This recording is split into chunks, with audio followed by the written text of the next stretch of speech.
Hello বন্ধুরা, প্রিয়া ইপসা কিচেনে তোমাদের সবাইকে স্বাগত। আজকে তোমাদের সাথে শেয়ার করছি মূলোর ঘন্ট। যারা মূলো খেতে পছন্দ করো না, তারা একবার আমার মতন করে বাড়িতে বানিয়ে গরম ভাতের সাথে খেয়ে দেখো, তারাও মূলো খেতে ভীষণই পছন্দ করবে। রেসিপিটা ভালো লাগলে প্লিজ আমার চ্যানেলটিকে লাইক, কমেন্ট ও সাবস্ক্রাইব করে দিও। তবে দেখে নাও আমি এই মূলোর ঘন্ট বাড়িতে কিভাবে তৈরি করি। আমি এখানে দুটো মূলো নিয়ে নিয়েছি। মূলো দুটো ভালো করে ধুয়ে নিয়েছি। এবারে মূলোর এই ওপরের দিকটা আর নিচের দিকটা কেটে নেব। কেটে মূলোটাকে দুটুকরো করে নিলাম। আর একটু মূলো ওই ওপরের দিকটা আর নিচের দিকটা কেটে দুটুকরো করে নিচ্ছি। মূলোগুলো দুটুকরো করে এবারে দেখো খোসাটা ছাড়িয়ে নিচ্ছি। সব মূলো থেকে ভালো করে খোসাটা ছাড়িয়ে নেব।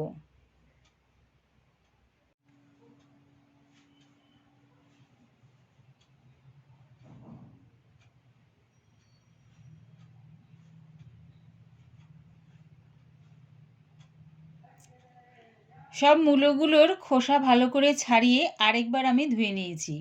এবারে দেখো একটা গ্রেটার নিয়ে নিয়েছি, এরকম ছোট ছোট ছিদ্রওয়ালা। তোমাদের কাছে যদি বড় ছিদ্র থাকে সেই বড় ছিদ্রর গ্রেটার দিয়ে গ্রেট করে নিতে পারো। তবে যদি এরকম ছোট ছোট ছিদ্রওয়ালা গ্রেটার থাকে সেটা দিয়ে গ্রেট করো। তাহলে কি হবে, মূলোটা খুব সুন্দরভাবে মিহি গ্রেট হয়ে যাবে। তাই আমি এরকম ছোট ছোট ছিদ্রওয়ালা গ্রেটার দিয়ে ভালো করে মূলোগুলো গ্রেট করে নিলাম। দেখো এই যে মূলোটা চিপলে যে জলটা বেরোচ্ছে, এই জলেই মূলোর ঘন্টটা আমার রেডি হয়ে যাবে।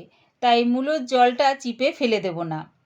একটা রুই মাছের মাথা নিয়ে নিয়েছি। তোমরা চাইলে এখানে কাতলা মাছের মাথাও ব্যবহার করতে পারো। মাছের মাথার মধ্যে আন্দাজ করে নুন আর হলুদ দিয়ে ভালো করে মাখিয়ে নিচ্ছি। গ্যাসটাকে হাই ফ্লেমে করে একটা কড়া বসিয়ে দিয়েছি। কড়ার মধ্যে বেশ খানিকটা তেল দিয়ে দিলাম, প্রায় 4 চামচের মতন। তেলটা ভালো করে গরম করে তারপরে আমি মাছের মাথাটা দিয়ে দেব।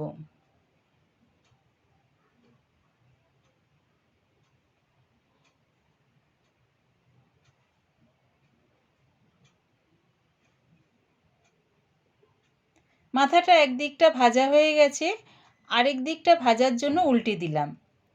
ভালো করে এদিক ওদিক করে নাড়িয়ে মাছের মাথাটা লাল লাল করে ভেজে নামিয়ে নিচ্ছি।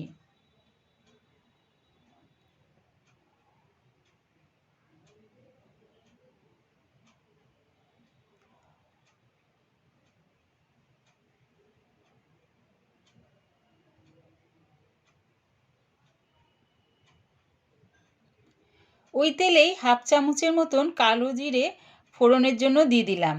যখন দেখবে ফোড়নের থেকে একটা সুন্দর গন্ধ বেরোচ্ছে, তখন একটা বড় সাইজের পেঁয়াজ কুচি দিয়ে দিলাম। পেঁয়াজটা দিয়ে হালকা লাল করে ভেজে নেব। দেখো হালকা লাল করে আমার ভাজা হয়ে গেছে। এবারে দিয়ে দিলাম গ্রেট করা মূলোটা।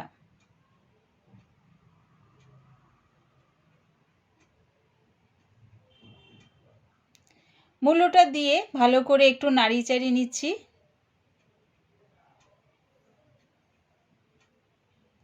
নাড়িয়ে চাড়িয়ে গ্যাসটাকে মিডিয়ামে করে চাপা দিয়ে এটা হতে দিলাম। প্রায় 10 মিনিটের পর চাপাটা খুলে দেখো মূলো থেকে বেশ খানিকটা জল বেরিয়েছে। এই জলেই কিন্তু আমার মূলোর ঘন্টটা হয়ে যাবে। একটা মাঝারি সাইজের টমেটো কুচি দিয়ে দিলাম স্বাদ অনুযায়ী নুন। এই সবগুলো দিয়ে ভালো করে নাড়িয়ে চাড়িয়ে নিচ্ছি। এবারে দিয়ে দিলাম 1 চামচ আদার পেস্ট, হাফ চামচ হলুদ গুঁড়ো, হাফ চামচ জিরের গুঁড়ো, 1 চামচ লঙ্কার গুঁড়ো। ঝালটা সম্পূর্ণ তোমাদের স্বাদ অনুযায়ী ব্যবহার করো। সব কিছু দিয়ে ভালো করে কষিয়ে নিচ্ছি।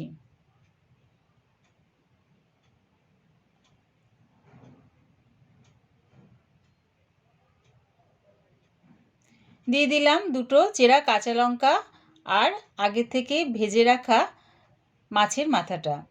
মাছের মাথাটা দিয়ে আবারও ভালো করে মূলোর সাথে মিশিয়ে নিয়ে চাপা দিয়ে এটা হতে দিলাম।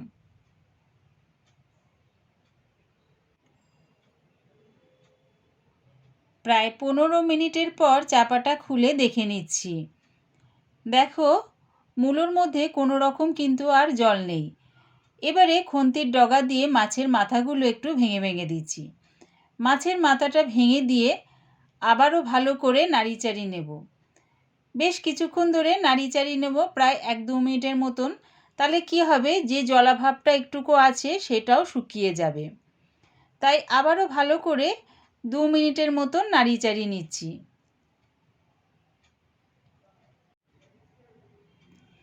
এবারে দিয়ে দিচ্ছি ধনেপাতা কুচি। ধনেপাতা কুচিটা দিয়ে আবারও ভালো করে একটু নাড়িচাড়ি নিচ্ছি। মূলোর সাথে ভালো করে ধনেপাতাটা মিশিয়ে দিচ্ছি। একবার আমার মতন করে মাছের মাথা দিয়ে মূলোর ঘন্ট বাড়িতে বানিয়ে দেখো, কেমন হয়েছে কমেন্টের মাধ্যমে জানিও। রেডি হয়ে গেছে আমার মাছের মাথা দিয়ে মূলোর ঘন্ট।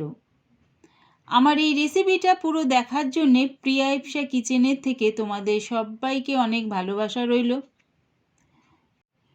রেসিপিটা ভালো লাগলে প্লিজ আমার চ্যানেলটিকে সাবস্ক্রাইব করে দিও।